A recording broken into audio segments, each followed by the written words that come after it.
WrestleTalk!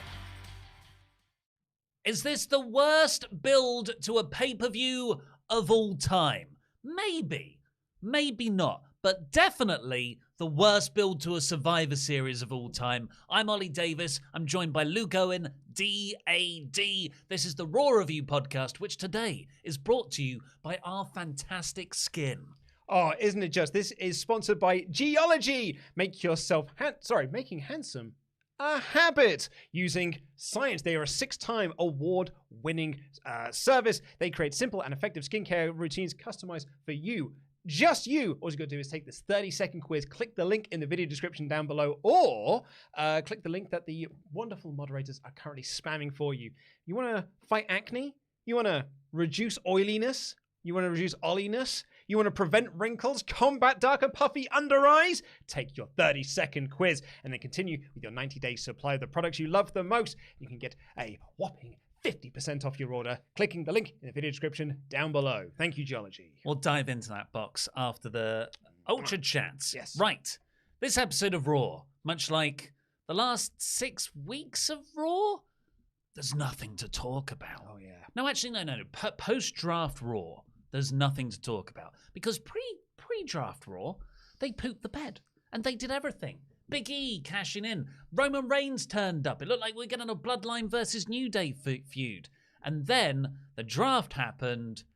It was just a bit of crown jewel. And then Kevin Owens did some cool stuff. I sort of do argue against some of this because we talked about this last week. Apparently, the reported reason why Survivor Series has had no build whatsoever is because they had to do Crown Jewel, and then the draft happened before Crown Jewel, but the draft took effect after Crown Jewel, so they had to use the first 2 weeks to establish the new stars on Raw. Mm-hmm. We joked last week, just do the draft on a different date. You're in control. You're in control. It's a made-up sport. You can do whatever you want.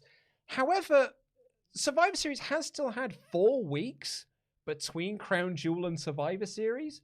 You could have done something.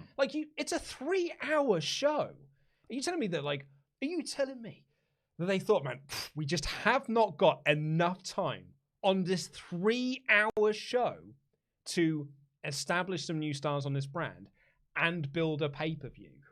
It's not that hard. Yeah. You've got a lot of time there. 5 hours, you could argue, in the week of main roster WWE time. But what they instead decided to do is announce the teams on social media 2 Sundays ago, randomly, over the space of 20 minutes, which was the first hint or reference to anything about an elimination match. And then, ever since then, on both brands, they've just been changing them. Yeah. And but in the last 2 weeks with the change, you could have done the qualifying matches. Well, they didn't have time. They didn't have time to do those qualifying matches. Yeah, no, it is ridiculous. And also in this, somehow, some way, we now have not 1, but 2 heel authority figures. Because we had Sonya Deville was definitely a heel earlier in this, when they were first doing the Pearce and Deville thing. There was the Naomi stuff. Yeah, it was never outwardly said. She brought in Charlotte Flair. Yeah. So she was a heel authority figure without being a heel authority figure. No reason for it, but definitely a heel. And now Adam Pearce is definitely a heel. They had the Brock Lesnar thing. And then last week with Dominic Mysterio and this week with Rey Mysterio. He's now kicked off both of the Mysterios. And yeah, so now Adam Pearce has got beef with the Mysterios because he is a heel. And people will be asking, why? And I think it's because the writers thought, well, it's working so well with Deville and Naomi, we should just do it again with Pearce and the Mysterios. It's an objectively hot program. At the same time. Well, that's, copy what works, sure. But copy what's underperforming? But even so, Shayna Baszler, or Bobby Lashley is basically the Shayna Baszler of this storyline. So here's what happened. Blah, blah, blah. Stuff happened on the show. The main event, which I expect to do no viewership whatsoever.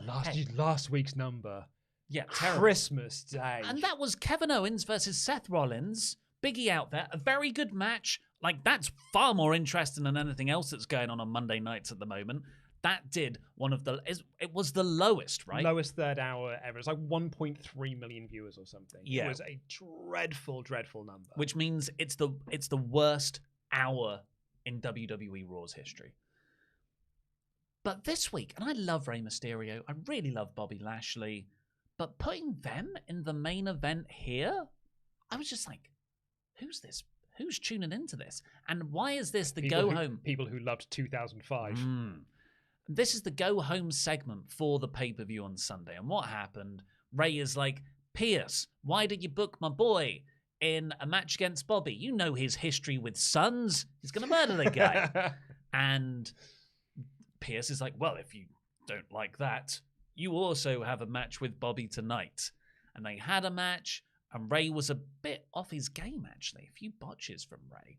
But overall, I enjoyed the match. Bobby is freakishly impressive. When he got splashed on the ground, laying down, and stood up with Rey Mysterio. Yeah. That's cool. I thought it was a very fun match. And I thought Rey's comeback at the end was a lot of fun because that's Rey Mysterio. Once he got him in the right position for the 619, exactly. It was good. Yes. Yeah, so it's a lot of fun. And in the end, Bubbles tapped him out with the Hurt Lock. And then then Adam Mackenzie, what's her name? Mackenzie Mitchell? I don't know. Mackenzie Mitchell is talking with Adam Pearce, who then's like, oh, I'm going to take the microphone off you and I'm going to walk out onto the stage. And he's like, hey, Rey, you're also off the team. I will announce your replacement very soon. And then Austin Theory attacks Dominic Mysterio. And Adam Pearce is like, sorry, I forgot my line. It's Austin Theory now. Oh, do you think it... No, I don't. It felt so like weird. I'll announce it later. Hey, you random guy in the ring. Yeah. I like the cut of your jib, sir. You're in Team Raw. And then there was also with heel Adam Pearce, who is just the heel general manager, just of Raw and SmackDown.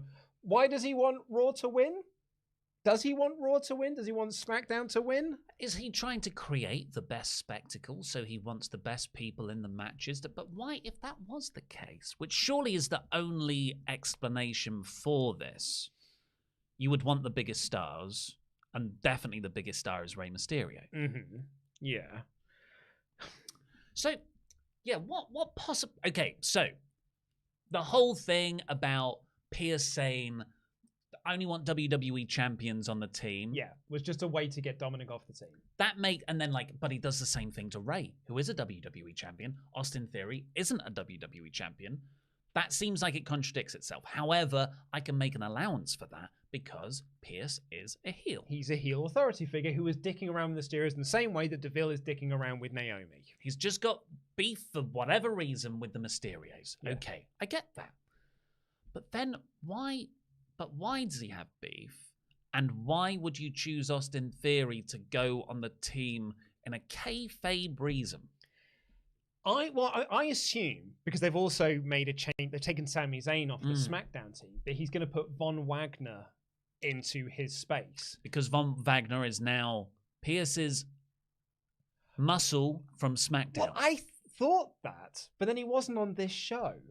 Well, maybe he's just SmackDown muscle. He's just SmackDown muscle. Yeah. He's only a muscle for him on the Blue Brand. Only works Fridays, pal. Although really, this does lend credence to Tempest and Pete's theory that only Sami Zayn and the audience can see him. No one else knows that he's there. That is good.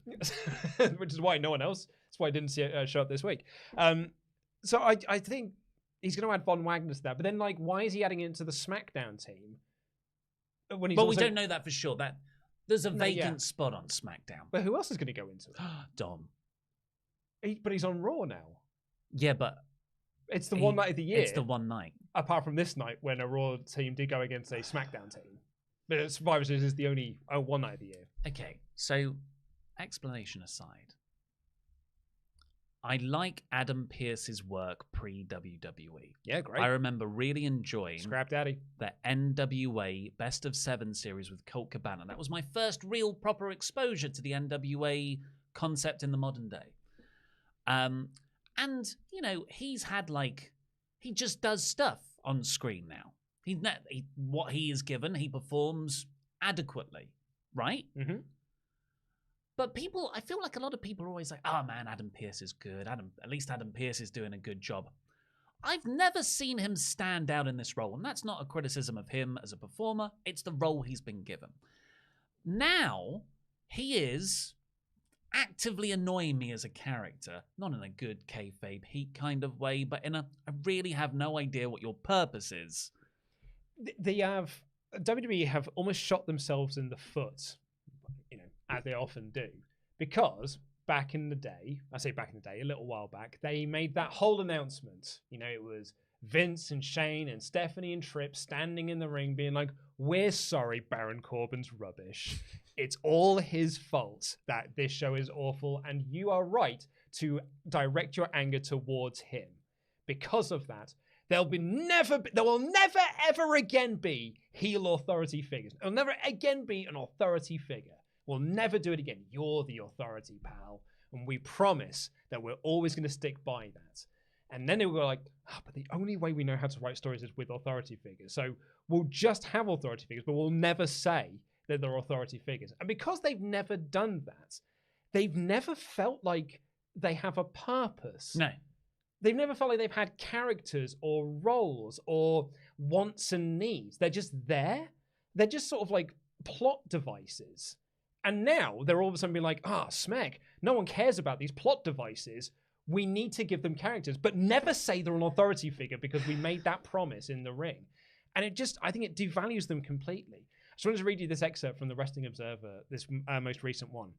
Whenever Vince perceives wrestling is weak, he goes backwards instead of forwards. Big guys, muscles, women with skin-pure attire, good-looking people, away from wrestling because in the 70s and 80s, wrestling quality didn't mean much, and heel authority figures.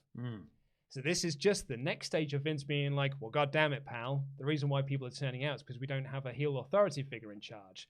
Scrap Daddy, you're the new Vince McMahon, but we'll never actually quantify what you are. Or give you a personality. Yeah, but you're feuding with Ray and Dom now, if you don't mind. Because I reckon if you told Adam Pearce, hey, go crazy authority figure, he'd be awesome at it. So good. He could show emotion. He could get physical. He could run away cowardly. Not, it is literally this is an actual quote. This is the actual quote that he walks out to talk about the Mysterio situation. It's literally my job to make sure we have the best possible team for Survivor Series. It's so flat. And this whole, the authority thing, Stephanie and Triple H played up that kind of, we are the corporate people. We talk flatly. We are business, business, business. And that worked, quite frankly. This is just an imitation of that. It's a stock photo. And I think it says a lot about the build to Survivor Series. That's what we're supposed to be talking about. And we've barely mentioned the fact that they've done nothing to build to Survivor Series. Well, this is the thing. You could... Elsewhere, it's just champion versus champion, by the way. Yeah, just apropos of nothing. They were just like, it's almost like they woke up yesterday morning and thought, oh, no, we didn't announce any matches. I know we forgot to do the teams, but, oh, man, we haven't... It's Priest versus Shinsuke Nakamura. Mm-hmm. Damian Priest hasn't been on TV for 2 weeks versus Shinsuke Nakamura, who got pinned on Friday by either Humberto Carrillo or Angel Garza. I don't actually remember which one it was. So, yeah, great build going into that match, everyone. Big E versus Roman. We finally announced that. Roman's just lost his first match in 18 months this past Friday. Good going. Yeah, he got a crown, though. He got a crown, DQ. I guess. Yeah. Got the crown. And what else is there? Oh, Becky Charlotte. Becky Charlotte's the only one that feels like, and that stemmed from them doing a bad job of booking the draft. Or was that the plan all along? Working yourself into a shoot, brother work. Any other bits you want to say, or shall we see what the SWAF Nation think? Yeah, I suppose we'll get into the rest of it as we go through. I don't know what to say because it's so confusing. I guess it's just bad. Well, we said this just before we came in to record. We're doing the prediction show on Thursday. It's me versus Pete for the championship this coming Thursday, and I am going to win that championship back and win your freedom, even though you haven't got your bow tie on. I don't think Pete's off today, so he probably isn't watching. We said, before we came in, I don't know what I'm going to do for predictions-wise, and it's not like Full Gear, where I didn't know because the way they told the stories, it really could have gone either way with some of them. This is just apathy.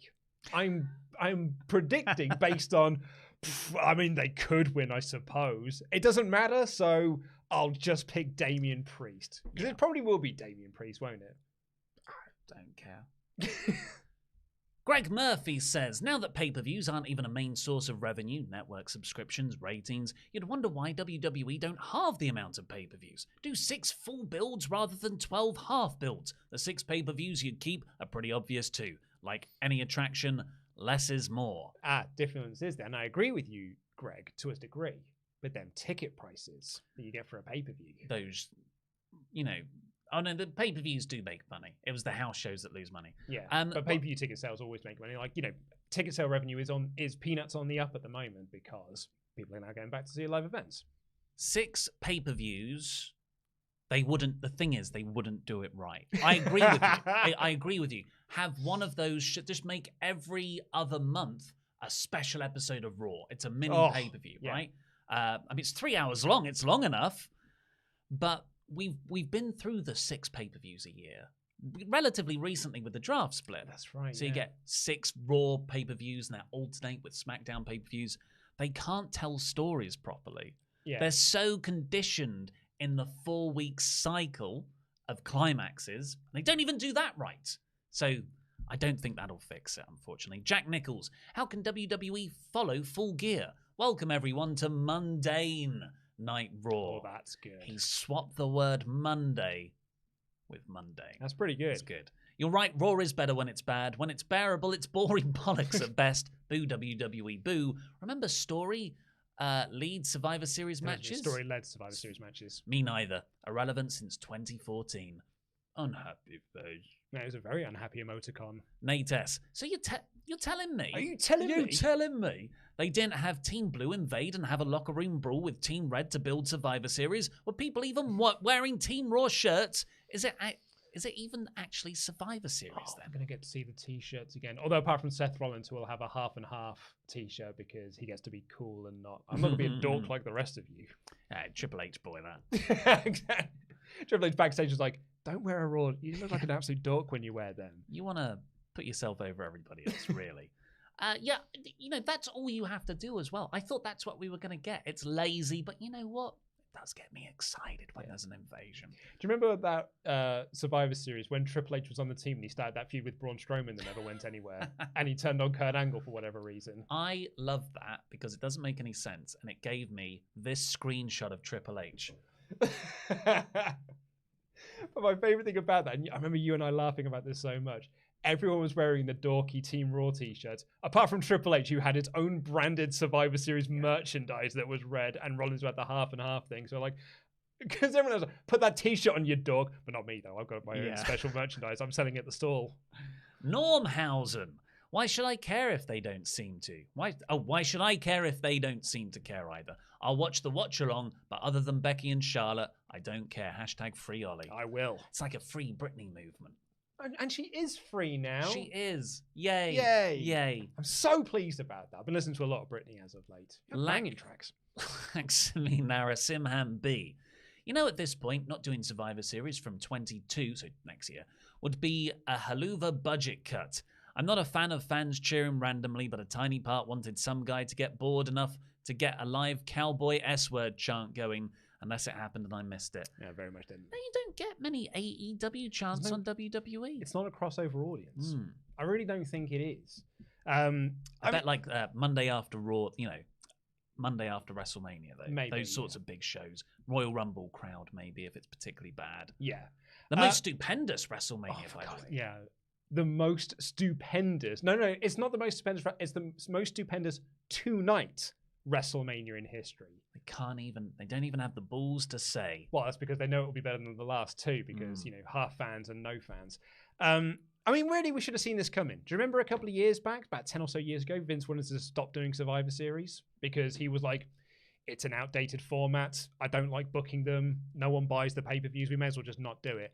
And there were enough people backstage that were like, no, Vince, the prestige of Survivor Series, the legacy of Survivor Series. And he was like, all right, pal, we'll do it then.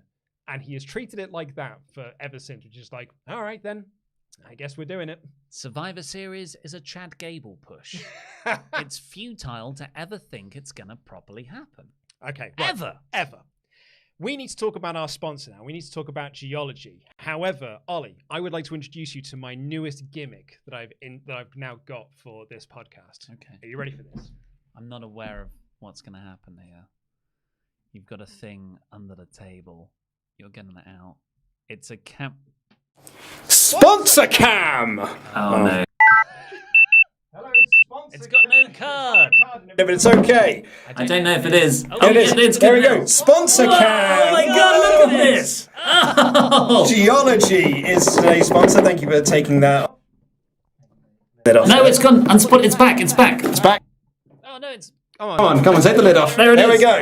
Look at Take it out and show me what's going on. It's the thing's gone again. There it is. Oh my god, look at all this stuff. Yes. Oh, it's Vital Morning Face Cream. It's the one you put on into the night, because it's a blue colour. It's the nighttime eye moisturiser to stop you getting bags under your eyes. And it's face wash that you put on my face every day. Once in the morning, once in the evening. It feels lovely. Do you want to say any of that into the microphone? Whoa! Oh my god, that's amazing! Yeah! Sponsor cam. Let me quickly read out the plug while you're dancing. Geology will make you handsome. Geology will help you make handsome a habit using science. 6-time award-winning. Geology creates simple and effective skincare routines customized for just you. Fight acne, reduce oiliness, prevent wrinkles, combat dark and puffy under eyes. 30-second quiz. Take it. Click the link in the video description down below. Save up to 50% on your 30-day free trial. Save up to 50% on your 30-day trial. Click the link in the video description down below. Here he is. Sponsor cam. I've set up another camera. Fantastic, Luke. Thanks, mate. I set it up today. Oh, no, I've lost it again. Hold on. I've set it up today. It made me really excited. Let me go back to the main screen. Thanks, mate. And thank you to Geology for sponsoring this episode. Oh, what an honour for Geology to be the debut sponsor cam. I think we could do more of those.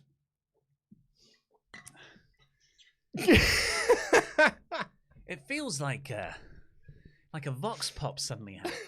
We're going to cut to our man on the street. That wasn't us. No. That was Davina doing Street Date. Oh, dear. Okay, so this episode, everybody get your Ultrachats into WrestleTalk.com/support or read everyone out over $5 by the end of the episode. So this show opened with, okay, I'm just gonna lay this out. What happened? And then we can dive into it. Big E came out to cut a promo on Roman Reigns. Then he also called out Kevin Owens. Kevin Owens came out, cut a decent promo. We'll go into that more in a sec. Then the Usos jumped Big E. Kevin Owens walked off. Matt Riddle made the save on Big E. Then Sonya Deville booked a tag match between them that she said, we don't do this very often.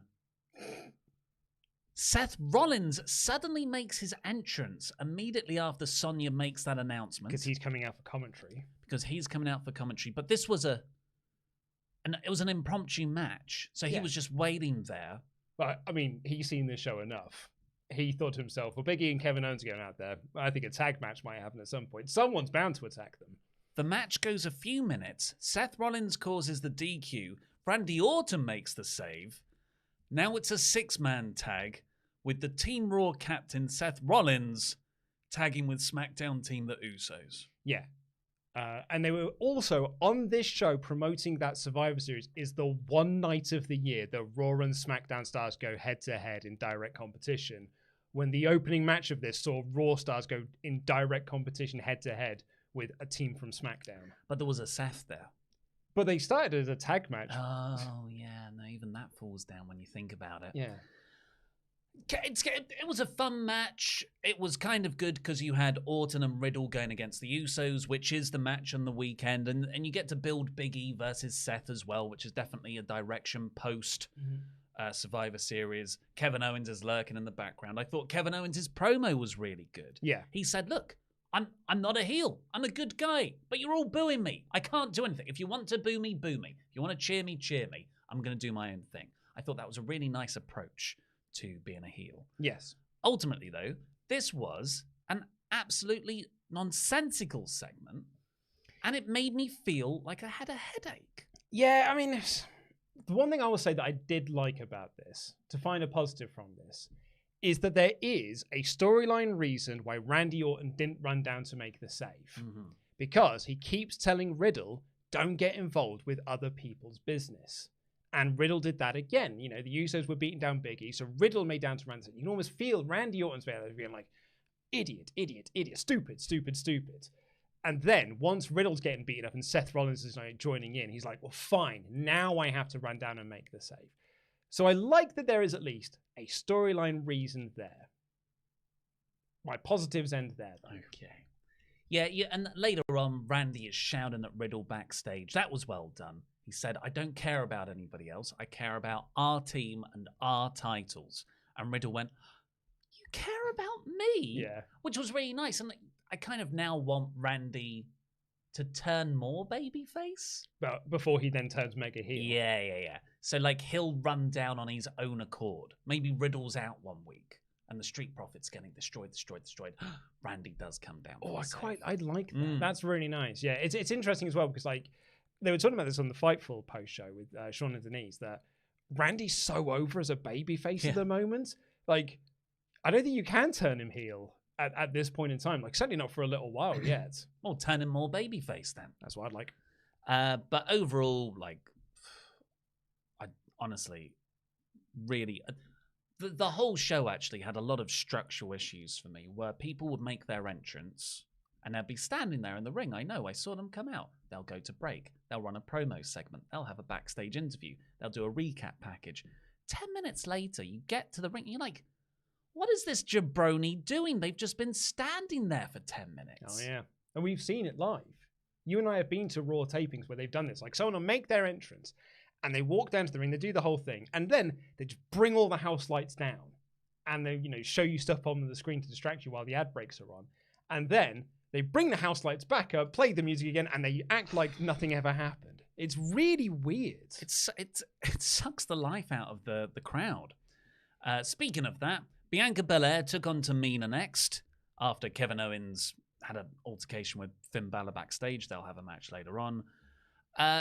Tamina Belair wasn't very good. I mean, I thought Bianca Belair lifting up Tamina at the end, like that's what this was all built around, was her hitting the KOD on Tamina.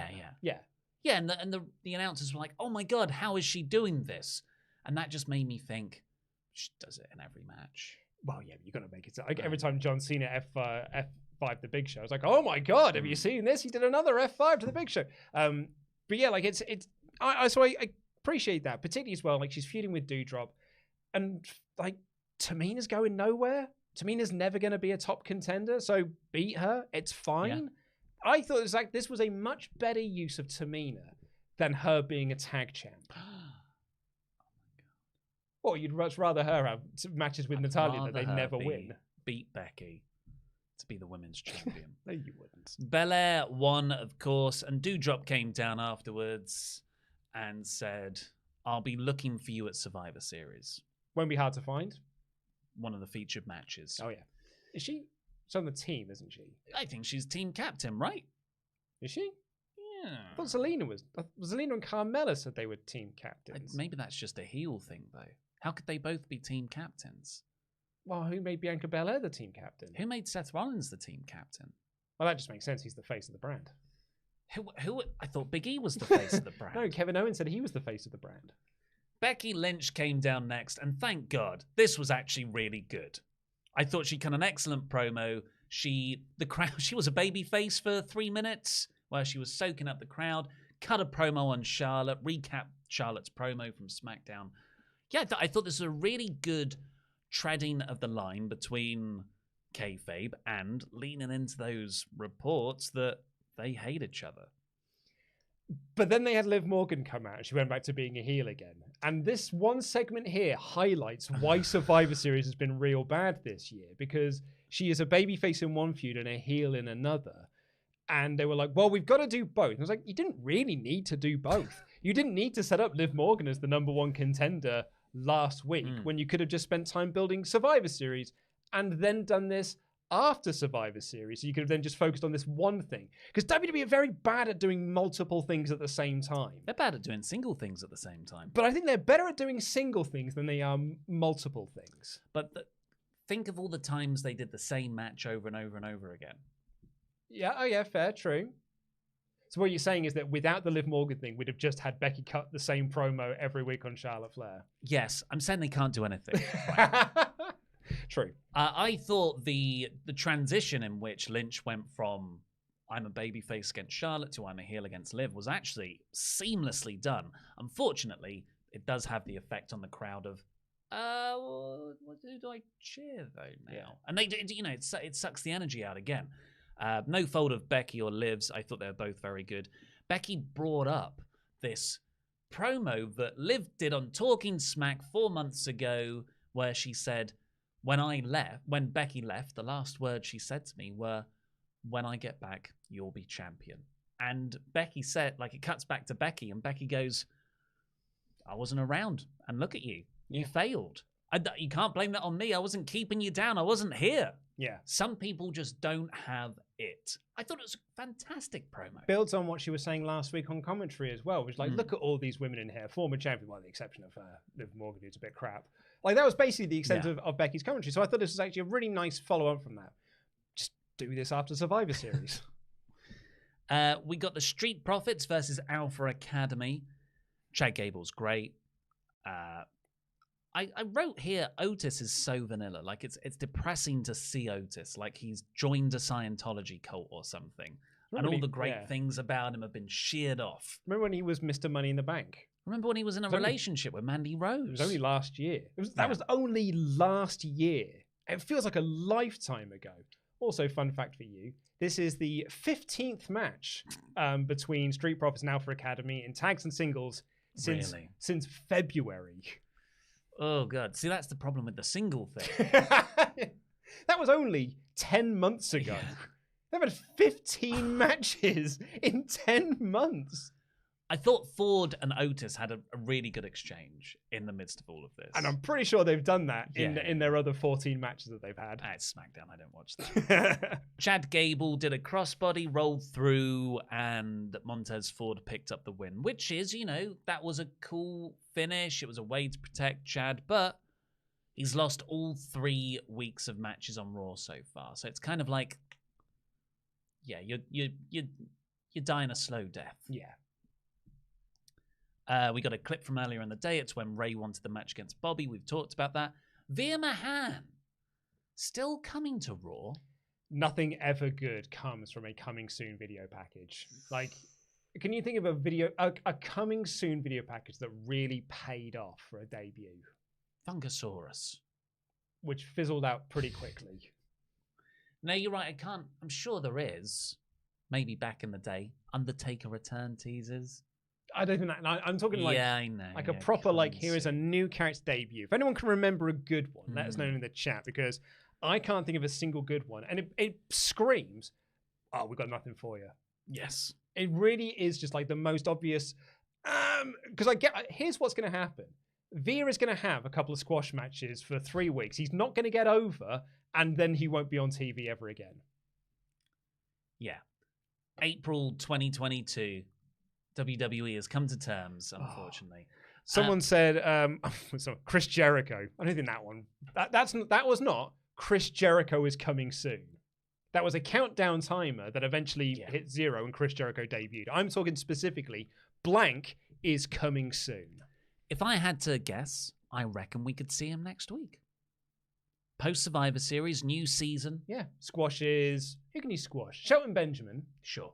Or Cedric Alexander. Both of them. Then the following week, do it with Cedric or the other one, whichever one that you pin. Third week, Grand Metalic's not there anymore. Well, he beats both Cedric and Shelton. Oh, in attack. Yes. And then he gets DQ'd against Damian Priest. Mm-hmm. And then they have another match, and it's a count-out brawl. And then he challenges Damian Priest for a pay-per-view, but then he starts to fizzle away. Yeah, I think that sounds about right. Cool, look forward to it. And then you pair him with a manager. Nikki, almost a superhero, took on Zelina Vega next. Zelina won with a little bit of distraction from Carmella. And then Rhea Ripley and Carmella had a match, which I actually got into. Carmella's super kicks were brutal. There was this one where she clocked Rhea right in the side of the face. Ripley won with a riptide in the end. And the heels trashed Nikki because it's like, ha, you're the women's tag team champion and you're not even on the team. You're a loser. I think there's a pretty good story here for Nikki, almost a superhero, which is that she isn't on. If only they'd started this 4 weeks ago, like when, they had the opportunity to and chose not to. They could have told a really good story here of these mean girls bullying Nikki. Maybe she tries to get into the team. Maybe she's trying to work her in and she doesn't. And now that's why the mean girls are like, you're so crap. Look at your tag partner. She's so crap. She can't. Because Rhea Ripley is like, no, you're all right, mate. You can be you're on my team, aren't you? You'll be all right, Bonzo. Yeah, great. But she doesn't get to do any of that because we're so close to Survivor Series now. So there is a nugget of a good story here. I just don't think it's being done very well because it's only had 2 weeks to do it. I imagine post-Survivor Series, this will be the women's tag program. Well, they've already beaten them. For 2 months. They beat them for the, not the tag titles, but they pinned them last week. So they are set up to be the number one contender. So they will do this. But yeah, you're right. It'll probably be a match at Rumble, and they'll have had 5 matches before then. Big E met with Adam Pearce backstage. Adam Pearce said, don't get involved in... Was it the Kevin Owens and Finn Balor match? Yeah. Or I'll fine you. Is that what he was saying? Yeah, I think so. Right. I thought he was threatening him with Brock Lesnar. Being like, if you get involved, I will make you have a match with Brock Lesnar. Yeah. I have that power. Because he was like, I've got 2 words for you, Brock Lesnar. And I took that to mean it was $1 million fine like Lesnar meant, like Lesnar got. But yeah, that makes way more sense. Yeah. Adam Pearce that's his new bodyguard. That's what I thought. I was like, have they renamed Von Wagner to Brock Lesnar? They'll never know. They'll get him over. But yeah, Big E, brand leading babyface, was scared of doing the right thing because of money. Yeah, well, he's got kids now, hasn't he? Seth said he'll win the WWE title, and then left. Then we got a really good match between Kevin Owens and Finn Balor. Of course it was. KO was like, he was doing Finn Balor's taunts and everything. This was like full-on heel KO. Some really good back and forth stuff. There was this. KO caught Finn and swung him around his body and hit a kind of stand and air raid crash. And it just made Kevin Owens feel really strong and powerful, I thought. I don't even know if Big E's got kids. Is that what you've been thinking about? We can Google it. This is how interesting the episode of Raw is. Does Big E have kids? I also don't think I turned off the camera audio on sponsor cams. That might have been terrible audio content. I'm sure it was the best. Although there was a little dip in the viewership chart, I can see. Yeah, that makes sense. He doesn't have a personal life section. Okay, right. Let me try. Does Big E have kids? I tell you, he graduated with a BA in 2006. I can tell you who Big E Langston is dating now via datingcelebs.com. Who? Apparently, ahead, we look at who is Big E Langston dating now, who he has dated, Big E Langston's girlfriend, past relationship, dating history. It's one of those fun, SEO-based websites. Yes. Big E Langston is currently single, according to our records. Am I on there? I don't know. I can have a look for you in a second if you'd like. I've also found possibly his net worth. His net worth, according to this, is... Apparently he's white, according to this. I don't think that's right. Ethnicity, white. White. Marriages, unmarried. Girlfriend, NA. Hair color, black. But it says body color, black. Tattoos, no. His favorite actress apparently is Angelina Jolie. Net worth $320,000 apparently. Oh, it's way more than that, surely. How do they know who his favorite actress is, but not that he's African American? Ollie Davis.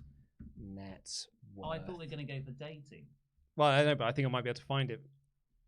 Ollie is one of the richest YouTube star. Okay, dating. Ollie Davis dating. Who is Ollie Davis dating? Dating celebs. I'm not dating. Oh my god, it is actually you! Ollie Davis, YouTuber, 33, single. Is that your birthday? It is. Is this your net worth? I don't know my net worth. $100,000 to $1 million. Somewhere roughly in that ballpark. Well, I got a lot of Bitcoin. Apparently you are single. Ahead we look at who Ollie Davis is dating now. Ollie Davis is currently single. The YouTuber was born a wrestling fanatic who covers all things professional wrestling on the popular YouTube channel WrestleTalk TV. As of 2021, Ollie Davis is not dating anyone. Ollie is 33 years old. According to celeb couples, Ollie Davis has had at least one previous relationship. What? He has not I've not been previously. He has not been previously engaged. I've had. You hear that, folks? You hear that, Mum? I've had at least one relationship. Yeah. It doesn't say. I don't think it was anyone famous though. Like, yeah, online rumors of Ollie Davis's. There's two S's there and an apostrophe S. Dating may vary. While it's relatively simple, go back up. To find out who's dating Ollie Davis, it's harder to keep track of all his flings, hookups, and breakups. Surely that's just something they have generically at the bottom of every page. Must be. There must be like a template already for this.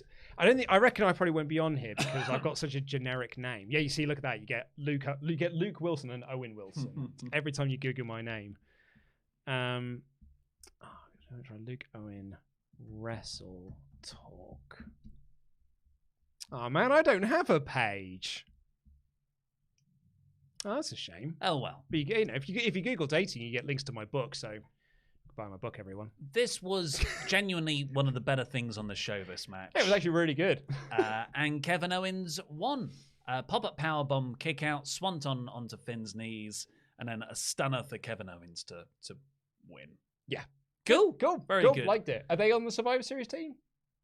Yes, they're both on Team Raw, right? How will they coexist? Mm-hmm. WrestleMania, the pre-bookings opened.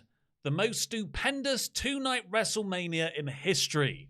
We didn't talk about the Stephanie McMahon announcement either, where she's won. What did she win? Most powerful woman in sports. One of the most powerful women in sports for the third year in a row. That sounds like a real participation trophy to be one of the most. But the one of wasn't bolded. Stephanie McMahon, bold. Most powerful woman in sports, bolded. Smart. But one of wasn't. Oh, well, yeah, absolutely. That's very good. Because that's what's going to get the kids watching again, isn't it? Telling them corporate achievements. Telling them someone who is not an on-screen character, who only does background business work now, is really important in the world of sports. Yeah. You want to say anything more on stupendous? It's a very silly word. I mean, they're running out of like words like that, aren't they? Adjectives. So I had to get to stupendous at some point. It boggles my mind that someone said that in a board meeting. I mean, probably Vince. The most stupendous two-night WrestleMania in history, pal. And everyone was like, "You've done it again, sir. You've nailed it again." Everyone, all the kids are going to be talking about how this is the most stupendous two-night WrestleMania in history. It really is like they're trying to out-meme us sometimes when we make fun of them and come up with words like this. Yeah. I'm like, Great Balls of Fire.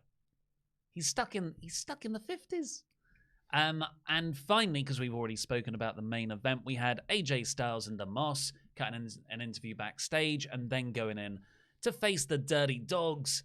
This was just Omos beating up the Dirty Dawgs, didn't take a single bump, tagged in AJ, phenomenal forearm on Ziggler, win. I mean, they haven't got a tag match announced for Survivor Series, like a tag team elimination match, so thank God. Probably not on the card. AJ had this promo beforehand where he made a reference to the Avengers from 2012 when he was like, how Loki had an army, but the Avengers had a Hulk. I guess that makes me Iron Man. That's pretty cool, right? Because I've got an Omos. Yeah.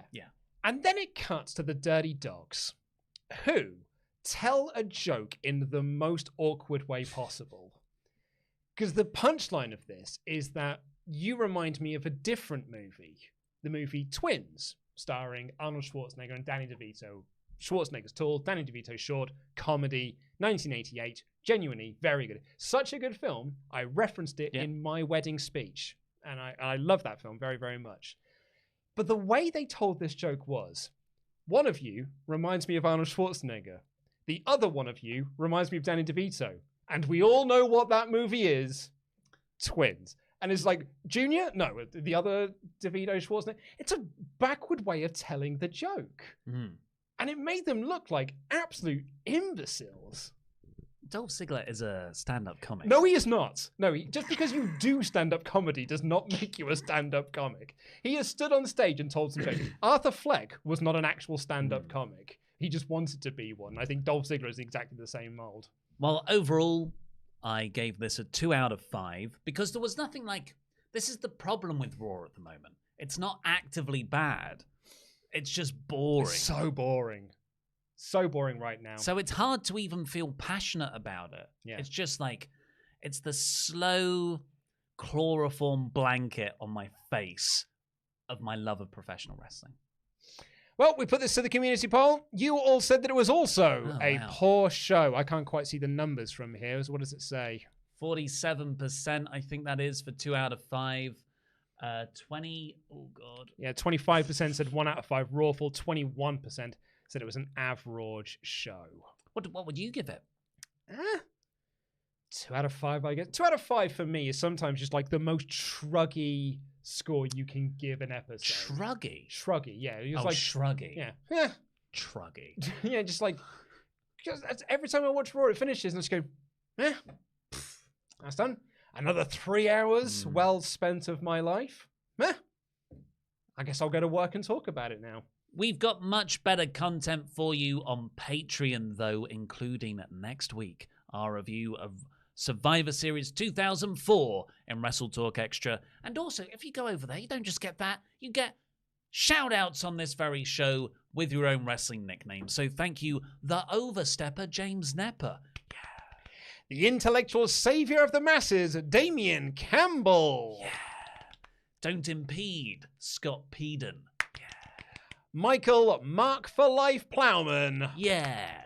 Not Eugene, Andrew Dinsmore. The Batsman, Nathan Batty. Yeah. I don't want Lee Carvello's putting challenge. I wanted Lone Storm. Lone Storm X. That's a very good Simpsons joke. Oh, right. Oh, that's the game, right? Yeah, the arcade game. Thrill How. The Real Boss, Matt Robinson. Yeah. All-Star, Chuck Turner.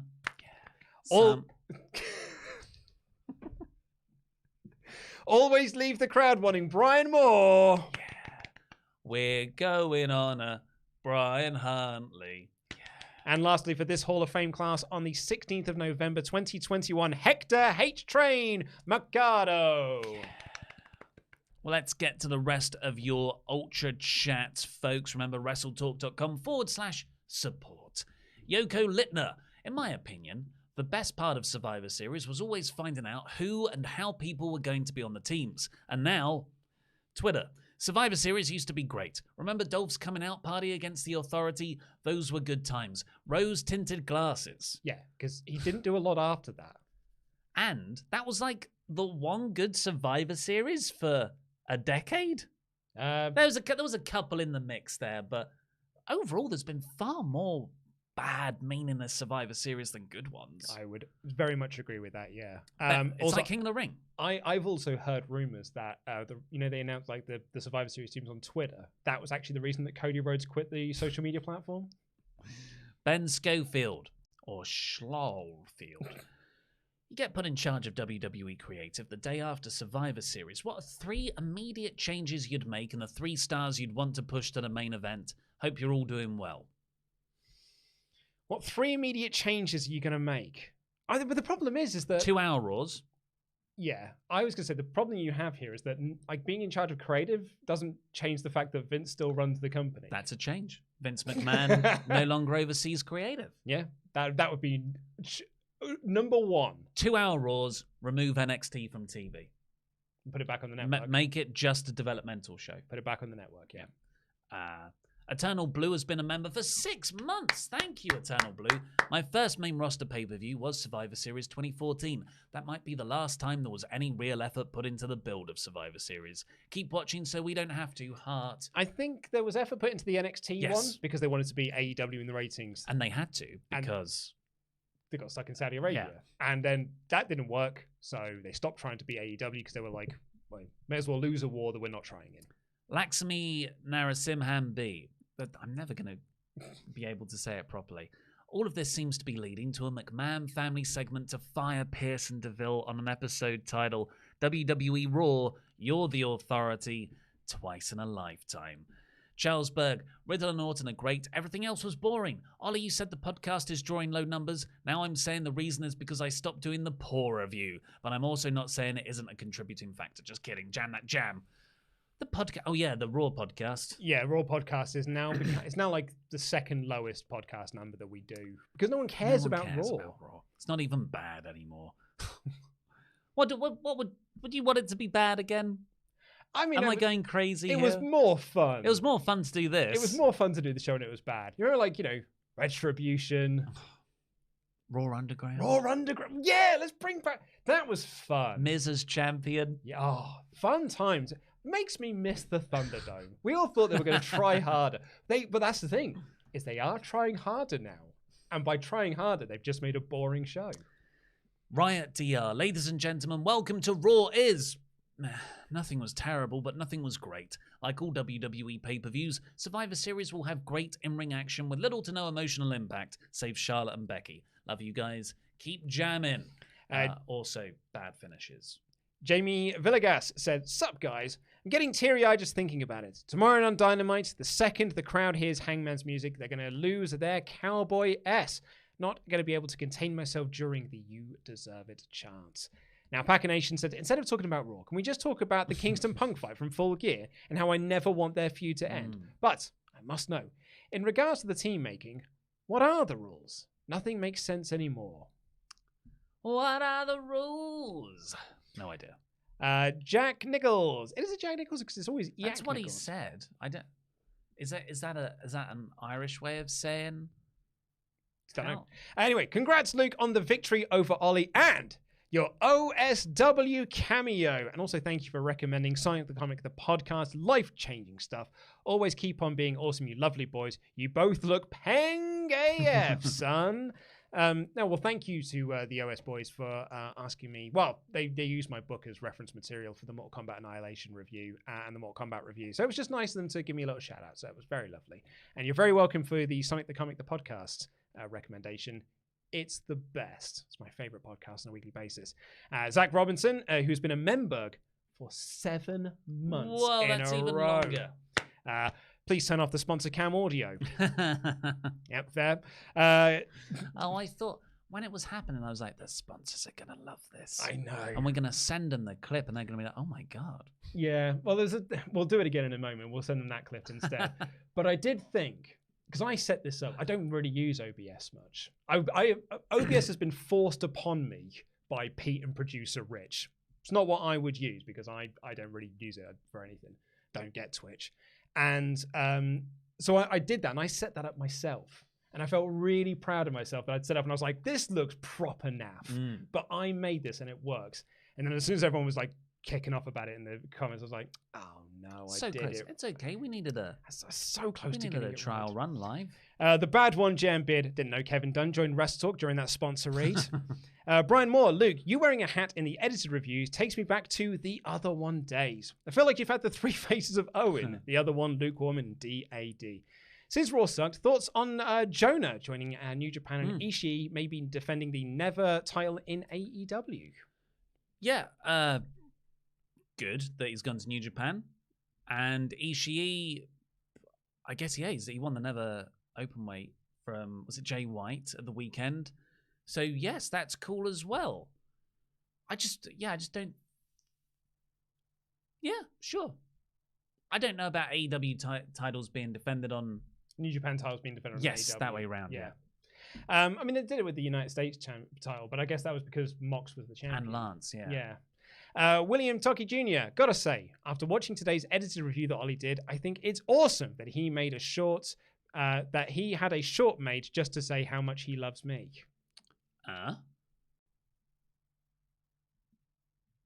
What does that mean? What did you do in the review today? I have no idea. Had a short made? Nate S., does that dating celeb site have Chad Gable listed as black? Maybe Ollie can finally redeem himself for that Quizzlemania guest. Yeah, well, sometimes you just got to get it out your head. Oh, God.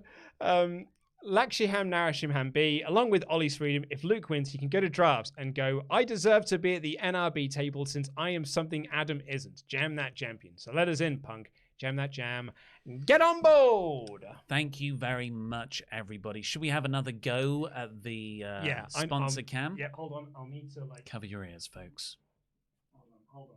I can do it from here. Hold on.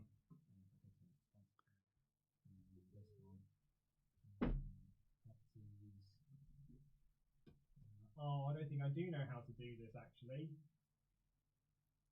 Oh, bugger, I don't know how to do it. Well, it was a nice idea. Yeah, it was a nice idea. I don't know how to turn the camera off, the audio off the camera. I need to look into that. I'll just hold the box really close. Yeah. Give it a slight shake.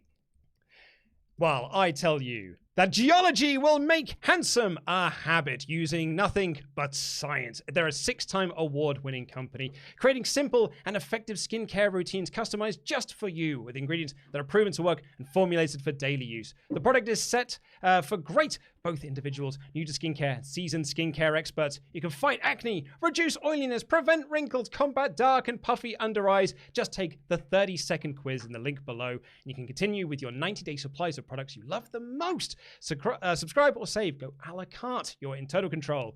You can get up to 50% off your 30-day trial by clicking the link in the video description down below. Huge thank you to Geology for sponsoring today's episode of the WrestleTalk Podcast. We're very sorry that this didn't quite work out the way that I'd intended and envisioned it this morning. All good? We'll see you on, how long we've been going? Oh, we're only going 57 minutes. Do you want to try and last it for an hour? Nah, we can. Yeah. Bye, everyone.